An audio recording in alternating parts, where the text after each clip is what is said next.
আসসালামু আলাইকুম।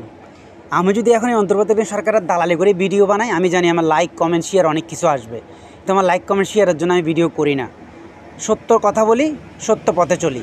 আসেন এবার কথা বলি। হেফাজতের মামুনুল হক বলেন আর বাংলাদেশ ইসলামী জমাত শিবির বলেন বা ছাত্র শিবির বলেন, ওরা যে বলে ওরা রাষ্ট্র ক্ষমতা আসলে বাংলাদেশে ইসলাম রাষ্ট্র কায়েম করবে, এ করবে সে করবে, ওরা সব বতাবাজি মতলব দেখেন, যে মানুষ অন্যের বনি রিসুটে যেতে পারে 26 জন মাদ্রাসার ছেলে মারা যাওয়ার পরে, সে মানুষ কীভাবে ইসলাম কায়েম করবে বলেন।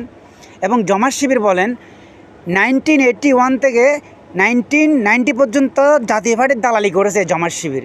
এবং এরপর আসেন 1996 সালে যখন বিএনপি একক নির্বাচন দিয়েছেন, 3 মাস ক্ষমতায় ছিলেন, ক্ষমতা থেকে যখন নামে না, তখন এই জমাত শিবির 1996 সালে আগুনের মশাল নিয়ে সারা বাংলাদেশে একসাথে আওয়ামী লীগের সাথে ঐক্য করে বিএনপিকে ক্ষমতার থেকে নামিয়েছে। এরপর আসেন এবার 96 পরে যখন আবার আওয়ামী লীগ ক্ষমতা এসেছে, তখন এরা বিভিন্ন জায়গায় ওয়াজ করতো মহিলা রাজনীতি হারাম, মহিলা প্রধানমন্ত্রী হারাম।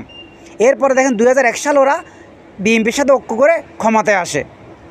তাহলে বলেন এবার ওরা কীভাবে ইসলাম কায়েম করবে? এদের প্রত্যেকটা কথায় তো মিথ্যাবাজি, চিটিংবাজি। এবার আসেন 2024 সালে এসে কী বলতেছে যারা সংস্কার মানে না তারা কোরআন মানে না। আর আমির হামজা বলে কি 17 বছর নাকি মুহসিনুল আজান দিতে পারে নাই। তাহলে এদের এই বতাবাজি, চিটিংবাজি, আর এরা কীভাবে ইসলাম কায়েম করবে বলেন?